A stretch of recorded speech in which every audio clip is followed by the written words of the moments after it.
from FreeFinCal, and in this video let's ask if we can buy and sell mutual funds using only star ratings. This is the question that has been asked to me by several readers over the past few years, and I thought I'll address it. So star ratings are essentially, it's a purely quantitative ratings based on the NAV history of a fund. So star rating portals take mutual funds and categorize them into several bins. And within a bin, that is funds of similar type, they find out which of the funds have got the lowest risk relatively and the highest return relatively, and give them a grade, 5-star, 4-star, 3-star, 2-star, 1-star. I have a video on how star ratings are offered in plain English. You can have a look at that. I don't want to get into further details on how it is given. I have talked about how the star ratings have several problems, and there are it's difficult to use it, and I strongly recommend that people do not use star ratings for investments. I don't. But in this video, I want to just talk about, if somebody asks me, can I buy and sell using only star ratings? I don't care it is flawed. Let it be flawed, but can I do it? The answer is yes, you can.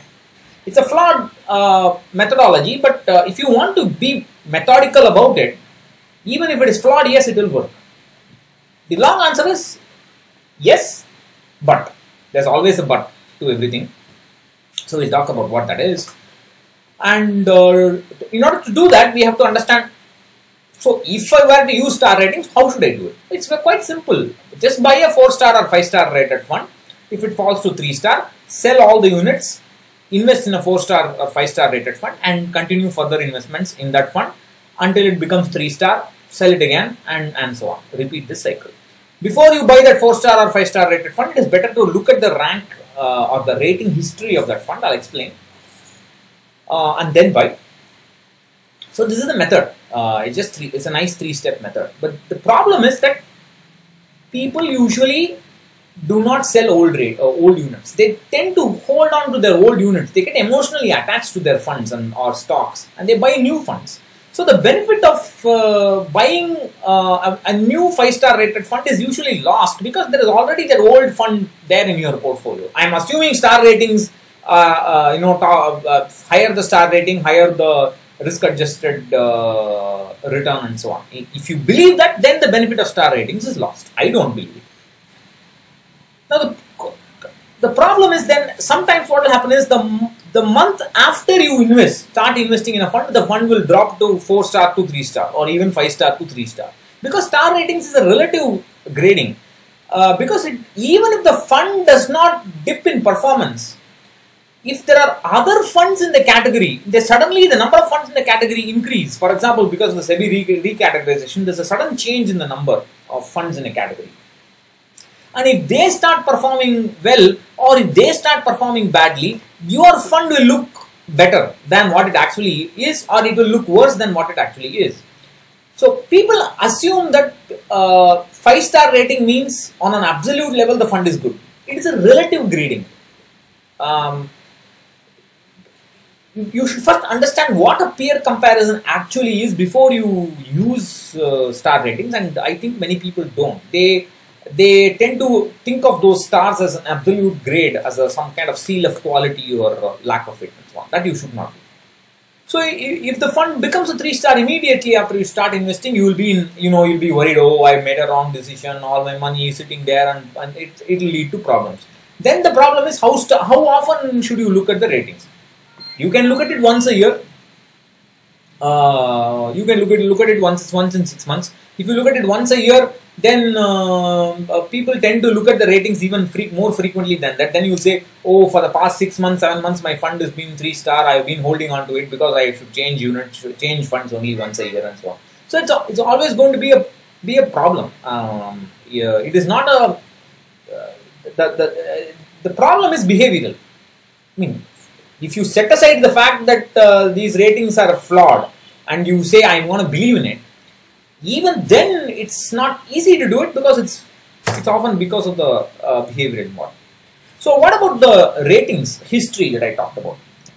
If you go to the value research analysis tab, sometimes they don't do it for all funds. Sometimes you might be able to find a statement like this. For example, this is ICICI Blue Chip. Although the statement is dated June 19, 2018, it is, I think, still valid. Top of the mind choice in the large cap category, this fund has beaten both the category and benchmark in 8 of the 9 years since launch.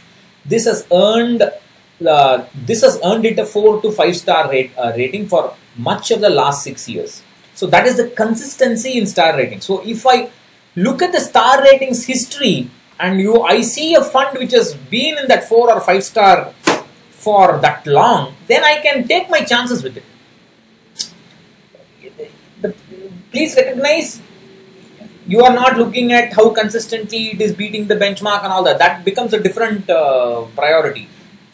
Tomorrow, ICICI Blue Chip along with all other large caps may start underperforming and the alpha may come down, the outperformance may come down. Still, they will give you a 5 star rating. Please recognize, it's like blind men touching an elephant. We are all looking at different things, so our outputs will be different. So if you want to believe in this star rating idea, then you must look for things like that. But unfortunately, this is not available for all the funds. An alternative is to go to Morningstar. I think this is a screenshot for Franklin India Prima Fund. I think, if I'm not wrong, it doesn't matter.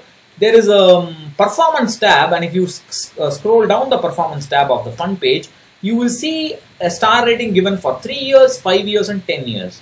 So you can look for a fund which is reasonably, 4 or 5 star rated for all these durations, and you can look at it once a year and check if it stays in the 3, 4 star or 5 star band and so on. In addition, there is a quartile rank. You can see this little rectangle here. There are 1, 2, 3, 4 bins. The top bin is the top 25%, next 25%, next 25%, and the bottom 25%. So you can see that Franklin Prima over 10 years has been in the top 25%, but please recognize there are only 58 funds over 10 years. The next 25% over 5 years, but there are now 146 funds. Look at the change in the number. That's a huge number. That makes a lot of difference to the numbers that you see. And then over 3 years also it has maintained that second 25% rank. So that's reasonably consistent. I can then buy it. So my point is, if you are going to look at star ratings, don't buy a fund which has got a volatile star rating history. Then it will trouble you. If it has got a consistent star rating history, the churn that you have to do or how often you change that fund will be less. But please recognize, you are not looking at risk, you are not looking at whether it has got downside protection, whether it has bet the index consistently on all that. That is not being looked at in star ratings. If every fund in the category fails to beat the index, still there will be a 5-star fund. That is the problem. That is, we have a saying in IIT, because we give relative gradings, much like star ratings, we give letter grades to students. We have a saying among teachers that if every student in the class gets a 0 in the exam, everybody will get the 5-star grade, because relatively nobody is different from others, right? So that's a problem in the star ratings. You must be aware of what is happening before you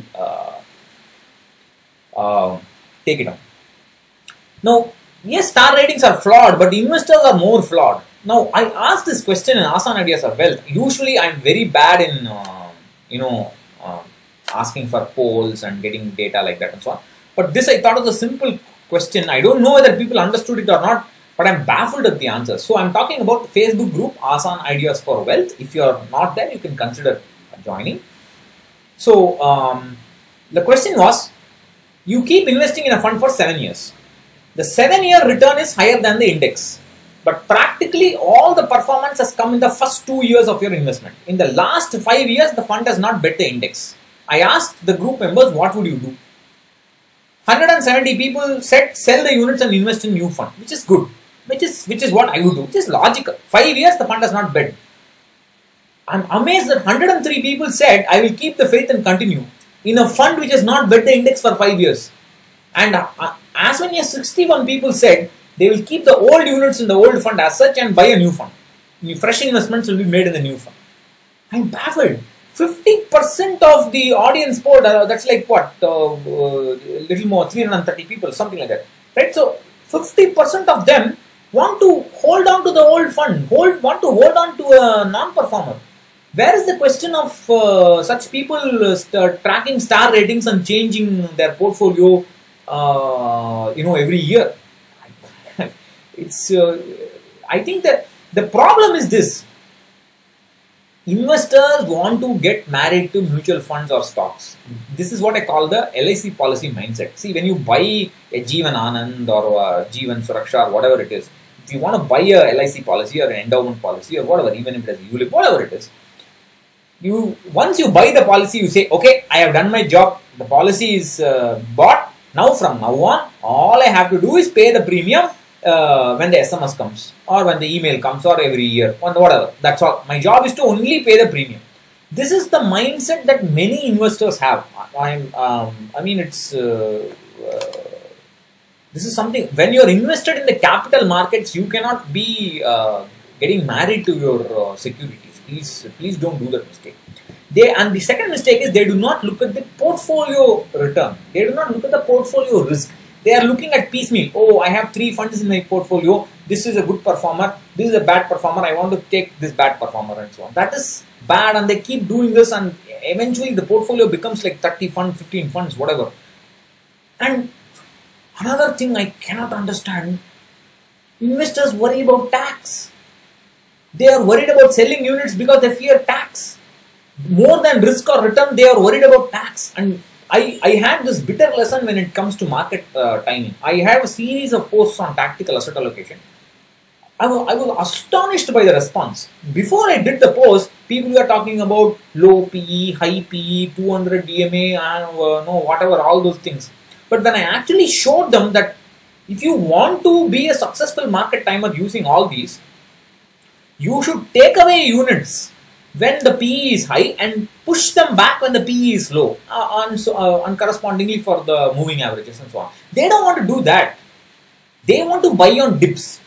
There is a psychological benefit. Oh, I bought on dips. I'm so happy now. They want psychological benefits more than quantitative benefits.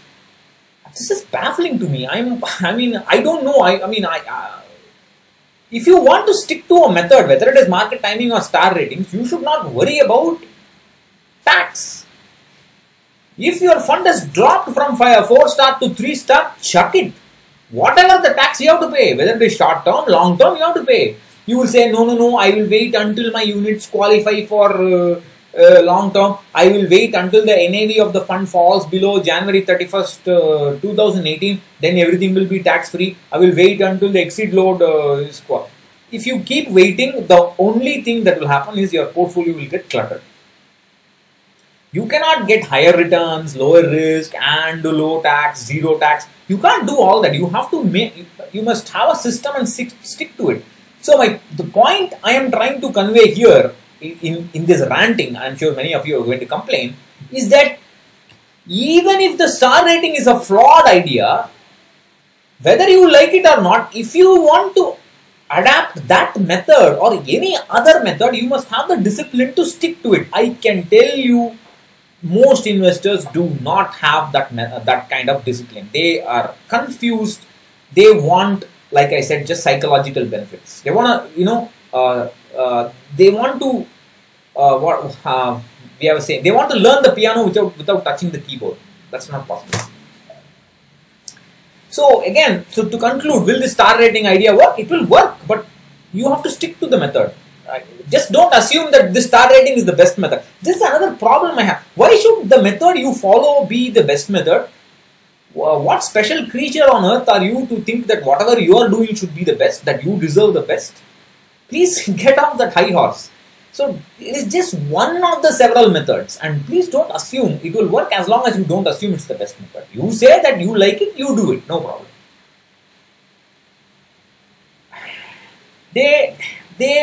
Like I said, people want products to get married to. They don't want to seek methods.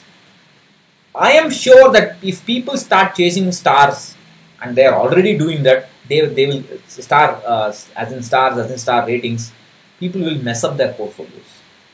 If you are disciplined, you can give it a try, but be aware that you have to keep an eye on the portfolio overall risk and the portfolio overall return. You may be going from a completely different fund to another, because even within the category, the funds are very different in their investment strategy, and there's a huge difference in the volatility. There will be a huge difference in the reward.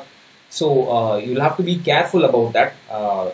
It will work if for a disciplined person, but there are risks. I will never do it and I do not recommend it. But as an answer, as an yes or no answer to the title or question, it will work with caveats. So that's what I wanted to say. I hope I made sense. Please let me know otherwise. I'll catch you again in another video. Thank you for watching. Bye bye.